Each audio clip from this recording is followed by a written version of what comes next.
ഇപ്പോൾ ഒരു വലിയ യുദ്ധപർവം എന്നൊക്കെ വിശേഷിപ്പിക്കാം.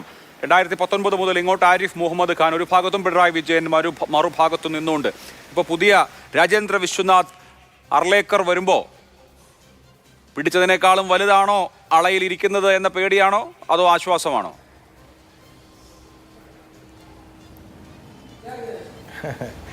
അഭിലാഷ്, ഇവിടെ ഈ RSS നിയന്ത്രിക്കുന്ന BJP ഗവൺമെൻറ് രാജ്യം ഭരിക്കുമ്പോൾ എന്തൊക്കെ അവർക്ക് ചെയ്യാൻ പറ്റുമോ അതൊക്കെ അവർ ചെയ്തുകൊണ്ടിരിക്കുന്നു എന്നുള്ളത് നമ്മൾ കണ്ടുകൊണ്ടിരിക്കുകയാണ്.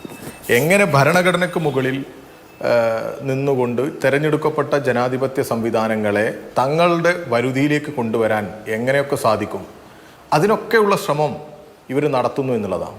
അതിന് ഗവർണർമാരെ ഇവർ ഉപകരണമാക്കുന്നു എന്നുള്ള ആക്ഷേപമാണ് ഇവിടെയൊക്കെ വന്നത്. ഇപ്പോൾ തമിഴ്നാട്ടിൽ ഇതേ ആക്ഷേപം ഉന്നയിച്ചിട്ടില്ലേ? ബംഗാളിൽ ഉന്നയിച്ചിട്ടില്ലേ? വിവിധ സംസ്ഥാനങ്ങളിൽ BJP ഭരിക്കാത്ത സംസ്ഥാനങ്ങളിലെല്ലാം ഇതുപോലെയുള്ള ആക്ഷേപങ്ങൾ ഉണ്ടാകുന്നു, പരാതികൾ ഉയരുന്നു, സുപ്രീം കോടതിയിൽ പോകുന്നു, രാഷ്ട്രപതിയിലേക്ക് എത്തുന്നു. ഇങ്ങനെ വിവിധങ്ങളായ അനുഭവങ്ങൾ നമ്മുടെ മുമ്പിലുണ്ട്. ഇവിടെ തന്നെ ഈ 2019 ഈ പൗരത്വ ഭേദഗതി നിയമവുമായി ബന്ധപ്പെട്ട് കേരള നിയമസഭ നിയമം പാസ്സാക്കുന്ന സമയത്ത് ഇദ്ദേഹത്തിന് എതിർപ്പ് വന്നു. ഇദ്ദേഹം രാഷ്ട്രീയമായി അദ്ദേഹത്തിൻ്റെ താല്പര്യങ്ങൾ ഈ ഭരണഘടനയ്ക്ക് മുകളിൽ നിന്നുകൊണ്ട് തിരഞ്ഞെടുക്കപ്പെടുന്ന ഭരണ സംവിധാനത്തിൻ്റെ മുകളിൽ കയറി നിന്നുകൊണ്ട് അദ്ദേഹത്തിൻ്റെ താല്പര്യങ്ങൾ പിൻവാതിലിലൂടെ നടപ്പിലാക്കാൻ അറിയിക്കാൻ ഒക്കെ ശ്രമിച്ചുകൊണ്ടിരിക്കുന്ന കാഴ്ചയല്ലേ നമ്മൾ കണ്ടുകൊണ്ടിരുന്നത്? അതിനെയാണ് നമ്മൾ എതിർത്തത്. നമ്മളെ സംബന്ധിച്ചിടത്തോളം ഒരു മുൻവിധിയുമില്ല.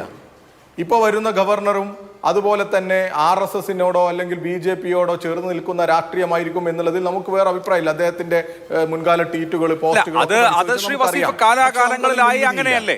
കോൺഗ്രസ് ഭരിക്കുന്ന കാലത്ത് കോൺഗ്രസ് നേതാക്കളായിരുന്നു ഗവർണർമാർ. കോൺഗ്രസ് ആയാലും അതിനൊക്കെ ഞങ്ങൾ എതിരഭിപ്രായം പറയാറുണ്ട് കേട്ടോ. അതാത് ഘട്ടങ്ങളിൽ ഇടതുപക്ഷം CPM ഒക്കെ ഈ വിഷയങ്ങളിൽ എതിർപ്പ് അറിയിക്കാറുണ്ട്.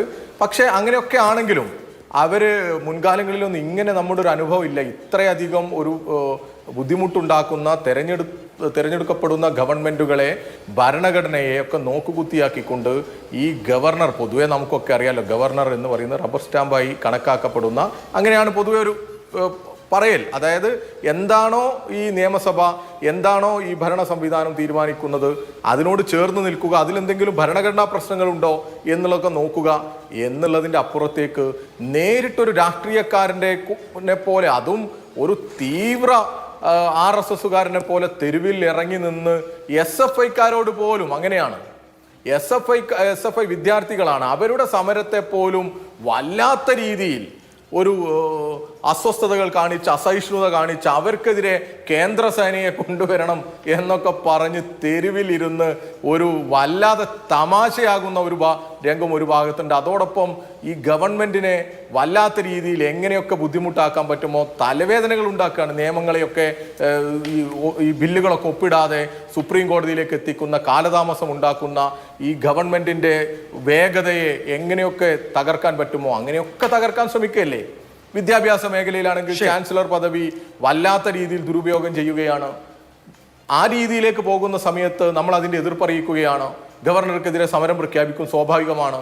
ഇപ്പോൾ വരുന്ന ഗവർണർ നമ്മളൊക്കെ പ്രതീക്ഷിക്കുന്നത് ഈ ഭരണഘടനാ മൂല്യങ്ങളൊക്കെ ഉയർത്തിപ്പിടിച്ച് ഒരു നിഷ്പക്ഷ മുഖം അദ്ദേഹം കാണിക്കും. അദ്ദേഹം ഈ തെരഞ്ഞെടുക്കപ്പെടുന്ന ഗവൺമെൻറ്റുകളെയും അത് ഈ നാടിൻ്റെ ജനവിധിയാണ്, ഈ നാടിൻ്റെ അഭിപ്രായമാണ്. അതിനെയെല്ലാം മാനിച്ചുകൊണ്ട്, അത് ഭരണഘടന കൊടുക്കുന്ന അധികാരവും അവകാശവുമാണ്, അതിനെയൊക്കെ മാനിച്ചുകൊണ്ട് മുന്നോട്ട് പോകും എന്ന് തന്നെയാണ് നമ്മൾ പ്രതീക്ഷിക്കുന്നത്. അങ്ങനെ അല്ലാത്ത സാഹചര്യം വരികയാണെങ്കിൽ നമുക്കപ്പോൾ പ്രതീക്ഷിക്കേണ്ടി വരും ഇത് RSS വളരെ കരുതിക്കൂട്ടി തീരുമാനിച്ച കാര്യങ്ങളാണ്. അത് പിന്നെ അന്ന് പറയേണ്ട കാര്യമാണ്. ഇപ്പോൾ നമ്മൾ അതിനെക്കുറിച്ച് പറയേണ്ട കാര്യമില്ല. ഇപ്പോൾ ആരിഫ് മുഹമ്മദ് ഖാൻ എന്തായിരുന്നോ അതാവില്ല എന്നുള്ള പ്രതീക്ഷ തന്നെയാണ് ഞങ്ങൾക്കുള്ളത്. ശരി, ആ പ്രതീക്ഷ എങ്ങനെ വരും എന്നുള്ളത് കാത്തിരുന്ന് കാണേണ്ട കാര്യമാണ്.